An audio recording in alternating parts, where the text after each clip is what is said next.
ನಮಸ್ಕಾರ ಎಲ್ಲರಿಗೂ ಬೆಳಗಿನ ಶುಭೋದಯ ರೀ. ಎಲ್ಲರೂ ಹೆಂಗದಿರಿ? ಆರಾಮದಿರೇನು? ನಾವು ಆರಾಮದೀವಿ ನೋಡ್ರಿ. ನೀವು ಎಲ್ಲರೂ ಆರಾಮದ್ರಂತ ಅಂದ್ಕೊಂಡು ಇವತ್ತಿನ ಲಾಗ್ನ ಸ್ಟಾರ್ಟ್ ಮಾಡೋಣ. ಬರ್ರಿ, ಇವತ್ತಿನ ಲಾಗ್ ಸ್ಪೆಷಲ್ ಆಗಿರೋದ್ರಿ. ನಮಸ್ಕಾರ ಎಲ್ಲರಿಗೂ ಬೆಳಗಿನ ಶುಭೋದಯ ರೀ. ಎಲ್ಲರೂ ಹೆಂಗದಿರಿ? ಆರಾಮದಿರೇನು? ನಾವು ಆರಾಮದೀವಿ ನೋಡ್ರಿ.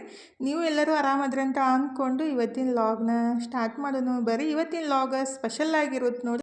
ಯಾಕಂತೀರಿ? ಇವತ್ತು ನಮ್ಮ 21ನೇ ವರ್ಷದ ಆ್ಯನಿವರ್ಸರಿ ರೀ. ಅಂದ್ರೆ ಮದುವೆ ಆಗಿ 21 ವರ್ಷ ಆಯಿತು. ಎಷ್ಟು ಸಲ ಅಂದ್ಕೊಂಡಿದ್ದೀನಿ, ಆದರೆ ಬರಾಕನ ಆಗಿತ್ತಿಲ್ಲ ರೀ ರಾಯರ ಮಠಕ್ಕೆ. ಈ ಸಲ ನಮ್ಗೆ ರಾಯರು ಕರ್ಸ್ಕೊಂಡಾರು. ಸಿಕ್ಕಾಪಟ್ಟೆ ಖುಷಿ ಆಕತ್ತಿತ್ತು. ಅಂದರೆ ನಾವು ಎಷ್ಟೇ ಪ್ರಯತ್ನ ಪಟ್ರು ದೇವ್ರು ಕರ್ಸ್ಕೊಂಡಾಗನ ಹೋಗ್ಬೇಕಾಗುತ್ತಲ್ರಿ. ಹಾಗಾಗಿ ಈ ಸಲ ನಮ್ಗೆ ರಾಯರ ದರ್ಶನ ಸಿಕ್ಬಿಟ್ಟು ಸಿಕ್ಕಾಪಟ್ಟೆ ಖುಷಿ ಆಯಿತು. ನಿನ್ನೆ ಬಂದಿದ್ದೀವಲ್ರಿ, ನಿನ್ನೆನೂ ಒಂದು ಸಲ ಗುರುವಾರ ಇತ್ತು, ದರ್ಶನ ಎಲ್ಲ ಮುಗಿಸ್ತೀವಿ. ಆದರೆ ಇವತ್ತು ನಮ್ಮ ಆ್ಯನಿವರ್ಸರಿ, ಹಾಗಾಗಿ ಬೆಳಗ್ಗೆನೇ 4 ಗಂಟೆಗೆ ಎದ್ದು ರೆಡಿ ಆಗಿಬಿಟ್ಟು ಅಂದ್ರೆ ಜಳಕ ಎಲ್ಲ ಮುಗಿಸಿ 5 ಗಂಟೆಗೆ ನಾವಿಲ್ಲಿ ಮಠದ ಹತ್ರ ಬಂದೀವಿ ನೋಡ್ರಿ. 5 ಗಂಟೆಗೆ ಸಿಕ್ಕಾಪಟ್ಟೆ ಜನ ಪಾಳೆ ಹಚ್ಚಿಬಿಟ್ಟಿದ್ರು. ಅಂದರೆ ನಾವೇ ಜಲ್ದಿ ಬಂದೀವಿ ಅಂತೇಳಿ ನಾನು ಅನ್ಕೋತಾ ಇದ್ದೆ, ಆದರೆ ನಮಗಿಂತ ಮೊದಲೇ ಜಾಸ್ತಿ ಜನ ಬಂದಿದ್ರು. ಈಗ ಫೈನಲಿ 6 ಗಂಟೆ ಮೇಲೆ ಒಳಗಡೆ ಬಿಡ್ತಾರೆ. 6 ಗಂಟೆ ತನಕ ನಾವು ಎಷ್ಟೇ ಜಲ್ದಿ ಬಂದ್ರೂ ಒಳಗಡೆ ಬಿಡಂಗಿಲ್ಲ ರೀ. ಹಾಗಾಗಿ 6 ಗಂಟೆ ತನಕ ವೇಟ್ ಮಾಡಿಬಿಟ್ಟು ದರ್ಶನ ಮಾಡೋಕ್ಕೆ ಹೊಂಟೀವಿ ನೋಡ್ರಿ. ಇಲ್ಲಿ ದರ್ಶನ ಮಾಡಬೇಕಂದ್ರೆ ಸಿಕ್ಕಾಪಟ್ಟೆ ಸುತ್ತ ಹಾಕಿಬಿಟ್ಟು ಹೋಗಬೇಕಾಗುತ್ತೆ ರೀ. ಹಾಗಾಗಿ ಹೋಗ್ತಾ ಇರೋದು ಓಡ್ತಾನೆ ಇರೋದು. ಅಷ್ಟೋ ತನಕ ಒಂದು ಅರ್ಧ ತಾಸು ಆದ್ರೂ ಬೇಕಾಗುತ್ತೆ ರೀ. ಅಂದ್ರೆ ನಾವು 6 ಗಂಟೆಗೆ ಒಳಗಡೆ ಬಿಟ್ಟಿದ್ದು, ಅರ್ಧ ತಾಸು ಆದಮೇಲೆ ನಾವು ರಾಯರ ದರ್ಶನ ಮಾಡಿಕೊಂಡು ಹೊರಗಡೆ ಬಂದೀವಿ ನೋಡ್ರಿ. ಅಂದ್ರೆ ವೇಟ್ ಮಾಡಬೇಕಾಗುತ್ತೆ. ಬೆಳಿಗ್ಗೆ ಜಲ್ದಿ ಬಂದುಬಿಟ್ರಂತೂ ಆರಾಮಾಗಿ ದರ್ಶನ ಮಾಡ್ಬೋದು. ಫುಲ್ ಫ್ರೆಶ್ ಅನ್ಸುತ್ತೆ ನೋಡ್ರಿ.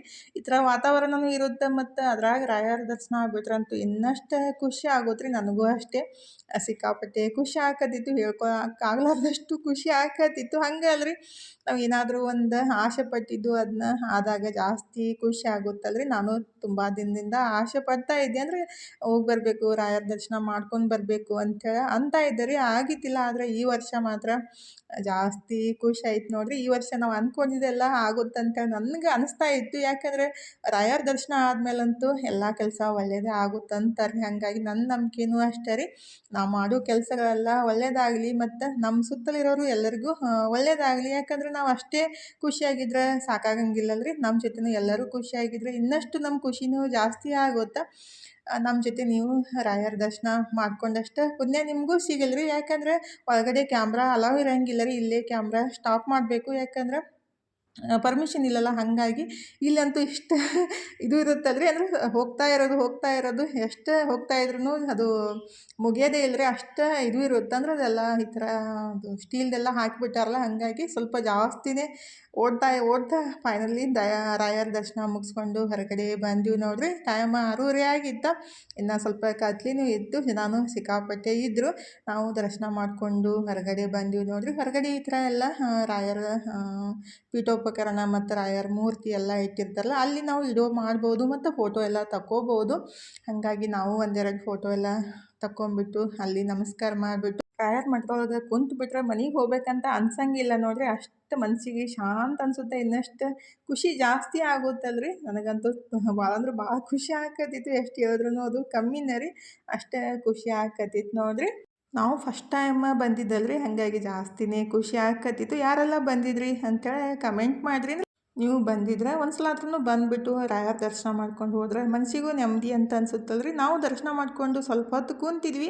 ಸಿಕ್ಕಾಪಟ್ಟೆ ಮಳೆ ಗಾಳಿ ಸ್ಟಾರ್ಟ್ ಆಗ್ಬಿಟ್ಟು ನೋಡ್ರಿ. ಮಳೆ ಅಂತೂ ಜಾಸ್ತಿ ಇತ್ತು, ಮತ್ತು ಗಾಳಿ ಜಾಸ್ತಿ ಬಿಟ್ಟು ಎಲ್ಲ ಬಟ್ಟಿ ಮತ್ತು ಪಾಪಲ್ಲೆಲ್ಲ ಹೊರಗಡೆ ಮನ್ಕೊಂಡಿರ್ತಾರಲ್ರಿ, ಮ್ಯಾಲೆ ಈ ಥರ ಎಲ್ಲ ಛತ್ತು ಹಾಕಿರ್ತಾರಲ್ಲ, ಅದನ್ನೆಲ್ಲ ಕೆಳಗಡೆ ಬಿದ್ದುಬಿಟ್ಟಿತ್ತು ರೀ. ಅಂದರೆ ಸ್ವಲ್ಪ ಎಲ್ಲ ಬಿದ್ದಿತ್ತು ಈ ಕಡೆ ರೀ. ಆದರೆ ಮಳೆ ಬಂದಾಗ ಏನಿತ್ತಲ್ಲ, ಸ್ವಲ್ಪ ಜನಕ್ಕೆ ತೊಂದರೆನೂ ಆಗ್ತಾ ಇರ್ತೈತಿ. ಯಾಕಂದರೆ ಹೊರಗಡೆ ಇದ್ದವ್ರಿಗೆ ಅಂದರೆ ರೂಮ್ ಹಿಡ್ದಿತ್ತಿಲ್ಲ ಅಂದ್ರೆ ಸ್ವಲ್ಪ ತೊಂದರೆ ಅಂತ ಅನಿಸ್ತಾ ಇರ್ತೈತ್ರಿ. ಮತ್ತು ಬಟ್ಟೆ ಎಲ್ಲ ತೊಯ್ದು ನಾವು ಹಾಗೆ ಹೊರಗಡೆ ತೊಳೆದು ಹಾಕಿದ್ವಿ. ನಾವು ಬರಾಟಿಗೆ ಎಲ್ಲ ಹಾರ್ಕೊಂಡು ಹೋಗಿದ್ದು. ನಾವು ದರ್ಶನ ಮುಗಿಸ್ಕೊಂಡು ರೂಮಿಗೆ ಬಂದು ಲಗೇಜ್ ಎಲ್ಲ ತೊಗೊಂಡ್ಬಿಟ್ಟು ಇಲ್ಲಿ ನಾಷ್ಟ ಮಾಡೋಕ್ಕೆ ಬಂದಿದ್ದೀವಿ ನೋಡ್ರಿ. ಅಂದರೆ ನಾವು 8 ಗಂಟೆಗೆ ರೂಮ್ ಬಿಡಬೇಕಿತ್ತು. ಅಂದರೆ ರಾತ್ರಿ 8 ಗಂಟೆಯಿಂದ ಬೆಳಗ್ಗೆ 8 ಗಂಟೆ ತನಕ ಅಮೌಂಟ್ ಜಾಸ್ತಿ ಹೋಗುತ್ತೆ ರೀ. ಅಡ್ವಾನ್ಸ್ ಬುಕ್ ಮಾಡಿಬಿಟ್ರೆ ಅಂತಲ ಸ್ವಲ್ಪ ಅಮೌಂಟ್ ಕಮ್ಮಿ ಆಗುತ್ತೆ. ಆದರೆ ನಾವು ಸಡನ್ನಾಗಿ ಬಂದಿದ್ದರಿಂದ ಸ್ವಲ್ಪ ಅಮೌಂಟ್ ಜಾಸ್ತಿ ಆಗಿತ್ತು. ಅಡ್ವಾನ್ಸನ್ನ ಒಂದು 15 ದಿವಸ 20 ದಿವಸ ತಿಂಗಳ ಮುಂಚೆನೇ ನಾವು ರೂಮ್ ಬುಕ್ ಮಾಡಿಬಿಟ್ರೆ ಅದು ಮಠದ ವತಿಯಿಂದ ಏನಿರ್ತಾವಲ್ರಿ ರೂಮ್, ಅವು ಒಂದು 500 ರೂಪಾಯಿ ಒಂದು 1000 ರೂಪಾಯಿ ಒಳಗಡೆ ಸಿಕ್ಬಿಡ್ತಾವೆ. ಅಂದ್ರೆ ಗೊತ್ತಿರ್ಲಿಕ್ಕಂದ್ರೆ ಹೇಳಿದೆ ರೀ, ಆಲ್ಮೋಸ್ಟ್ ಎಲ್ಲರಿಗೂ ಗೊತ್ತಿರುತ್ತೆ. ಅಂದರೆ ಫಸ್ಟ್ ಟೈಮ್ ಬರ್ತಾಯಿದ್ರೆ ಅಡ್ವಾನ್ಸ್ನ ರೂಮ್ ಬುಕ್ ಮಾಡ್ಕೊಂಡು ಬರೋದು ಬೆಸ್ಟ್ ನೋಡಿರಿ. ಫೈನಲಿ ನಾವು ನಾಷ್ಟ ಎಲ್ಲ ಮುಗಿಸ್ಬಿಟ್ಟು ಬಿಜಾಪುರ ಬಸ್ಸಿಗೆ, ಅಂದರೆ ಬಿಜಾಪುರ ಬಸ್ ಸಿಗಲಿಲ್ಲ ರೀ ನಮ್ಗೆ. ನಾವು 4 ಸಲ ಬಸ್ಸನ್ನು ಚೇಂಜ್ ಮಾಡಬೇಕಾಯ್ತು. ಯಾಕಂದ್ರೆ ಡೈರೆಕ್ಟ್ ಮಂತ್ರಾಲಯದಿಂದ ಬಿಜಾಪುರ ಬಸ್ ಇಲ್ಲ ರೀ. ಯಾಕಂದ್ರೆ ಬೆಳಗ್ಗೆನೇ 7:30ಗೆ ಬಂದುಬಿಡುತ್ತಂತ. ಅಂದ್ರೆ ಒಂದೇ ಬಸ್ ಇರೋದು. ಅದಕ್ಕಾಗಿ ನಾವು ಇಲ್ಲಿ ಬಿಜಾಪುರದಿಂದ ಬೆಳಗ್ಗೆ 10:20ಕ್ಕೇನೋ ಕುಂತಿದ್ದು. ಅಲ್ಲಿ ಸಾಯಂಕಾಲ ಏನು 7 ಗಂಟೆಗೆ ಒಯ್ದು ಇಳಿಸಿತ್ತಲ್ರಿ, 7:30 ಆಗಿತ್ತು ಅನ್ಸುತ್ತೆ. ಅದು ಬೆಳಗ್ಗೆನೇ 7:30ಗೆ ವಾಪಸ್ ಬರೋದ್ರಿ. ಅದೇ ಬಸ್ಸಿಗೆ ಬರೋದಾದ್ರೆ ರಾತ್ರಿ ಒಂದು ಸಲ ದರ್ಶನ ಮುಗಿಸ್ಕೊಂಡು ಬೆಳಗ್ಗೆನೇ ಆ ಬಸ್ಸಿಗೆ ಬರೋದು ಬೆಸ್ಟ್ ಅನ್ಸುತ್ತೆ ರೀ. ಆದರೆ ನಾವು ಬೆಳಗ್ಗೆ ದರ್ಶನ ಎಲ್ಲ ಮುಗಿಸ್ಕೊಂಡು 12 ಗಂಟೆಗೆ ಬಸ್ ಸ್ಟ್ಯಾಂಡ್ಗೆ ಬಂದುಬಿಟ್ರೆ ಇಲ್ಲಿ ಬಸ್ಸೇ ಇದ್ದಿದ್ದಿಲ್ಲ. ಮತ್ತು ರಾಯಚೂರಿಗೆ ಬಂದು, ರಾಯಚೂರಿಂದ ಶಾಪುರ ಬಂದು, ಶಾಪುರಿಂದ ಸಿಂದಗಿ ಬಂದು, ಸಿಂದಗಿಯಿಂದ ಬಿಜಾಪುರಕ್ಕೆ ಬಂದಿದ್ದು. ಇಷ್ಟು ಬಸ್ಸನ್ನು ಚೇಂಜ್ ಮಾಡಬೇಕಾಯ್ತು ರೀ. ಅಂದರೆ ಆದಷ್ಟು ಜಲ್ದಿನೇ ಬಂದ್ವಿ, ಆದ್ರೆ ಬಸ್ಸನ್ನು ಚೇಂಜ್ ಮಾಡಬೇಕಾಯ್ತು ಅಷ್ಟೇ ರೀ. ಏನು ನಮಗೇನು ತೊಂದರೆ ಅಂತ ಅನ್ನಿಸ್ಲಿಲ್ಲ. ಬಸ್ ಇಳಿಯೋದು ಮತ್ತು ಬಸ್ ಹತ್ತೋದು ಅಷ್ಟೇ ರೀ. ಫೈನಲಿ 8:30 ಆಗಿತ್ತು ನೋಡಿರಿ, ಮನೆಗೆ ಬಂದು ರೀಚ್ ಆದ್ವಿ. ಅಂದರೆ ಫಸ್ಟ್ ಟೈಮ್ ಯಾರಾದರೂ ಬಸ್ಸಿಗೆ ಹೋಗ್ತಾಯಿದ್ರೆ ಈ ಥರ ಮಾಡ್ಬೋದು. ಅಂದರೆ ನಾವು ತಾಳಿಕೋಟಿ ಬಸ್ ಅಥವಾ ರಾಯಚೂರು ಬಸ್ಸನ್ನು ಹತ್ಕೊಂಡು ಈ ಥರ ಬಸ್ಸನ್ನು ಚೇಂಜ್ ಮಾಡ್ತಾ ಬಿಜಾಪುರಕ್ಕೆ ಬರ್ಬೋದು ರೀ. ಅಂದರೆ ನನಗೂ ಇನ್ಸ್ಟಾಗ್ರಾಮ್ ಒಳಗೆ ಒಬ್ಬರು ಕಮೆಂಟ್ ಹಾಕಿದ್ರು ಬಸ್ ಎಷ್ಟೊತ್ತಿಗೆ ಐತಿ ಅಂತೇಳಿ. ಅದಕ್ಕಾಗಿ ಹೇಳಾಕತ್ತಿದ್ರೆ ಯಾರಾದರೂ ಹೋಗ್ಬೇಕು ಅನ್ನೋದಿದ್ರೆ ಬೆಳಗ್ಗೆ 10:20 ಇಲ್ಲಿಂದ ಬಸ್ ಬಿಡುತ್ತೆ. ಆದರೆ ನಾವು 10 ಗಂಟೆಗೆ ಬಸ್ ಸ್ಟ್ಯಾಂಡ್ ಒಳಗೆ ಇರಬೇಕು. ಬೆಳಗ್ಗೆ ದರ್ಶನ ಮುಗಿಸ್ಕೊಂಡು ನಾವು ಈ ಥರ ಬಸ್ ಚೇಂಜ್ ಮಾಡ್ಬೋದು. ಇಲ್ಲ ರಾತ್ರಿ ದರ್ಶನ ಮುಗಿಸ್ಕೊಂಡ್ಮೇಲೆ ಬೆಳಗ್ಗೆನೇ ಬಸ್ ಹತ್ಕೊಂಡು ಬರ್ಬೋದು. ನಾವು ಫೈನಲಿ ಮನೆಗೆ ಬಂದ್ವಿ. ಬರೋಟಿಗೆ ನನ್ನ ಮಗ ಇದ್ರೆ ಪಲಾವ್ ಮಾಡಿಟ್ಟಿದ್ದಾರೆ, ಮಸ್ತ್ ಊಟ ಮಾಡಿದ್ವಿ. ಆ್ಯಕ್ಚುಲಿ ಎಲ್ಲರಿಗೂ ಹಸಿವಾಗ್ಬಿಟ್ಟಿತ್ತು, ನಮ್ಮ ಮನೆಯವರಿಗೆ ಮತ್ತು ತನಗಂತೂ ಸಿಕ್ಕಾಪಟ್ಟೆ ಹಸಿವಾಗಿತ್ತು. ಬಂದ ಕೂಡಲೇ ಊಟ ಸ್ಟಾರ್ಟ್ ಮಾಡಿಬಿಟ್ಟಿದ್ರು. ಊಟ ಎಲ್ಲ ಮುಗಿಸಿ ನಾವು ಮನ್ಕೊಂಡ್ಬಿಟ್ಟಿವ್ರಿ ಫುಲ್. ಬಸ್ ಒಳಗೆ ಜರ್ನಿ ಮಾಡ್ತಾಯಿದ್ರೆ ಟಯರ್ಡ್ ಅಂತ ಅನ್ಸುತ್ತಲ್ಲ, ಅದಕ್ಕಾಗಿ ಬೆಳಗ್ಗೆನೇ ಮತ್ತು ಡೈಲಿ ರೊಟೀನ್ ಸ್ಟಾರ್ಟ್ ಆಗೈತೆ ನೋಡಿರಿ.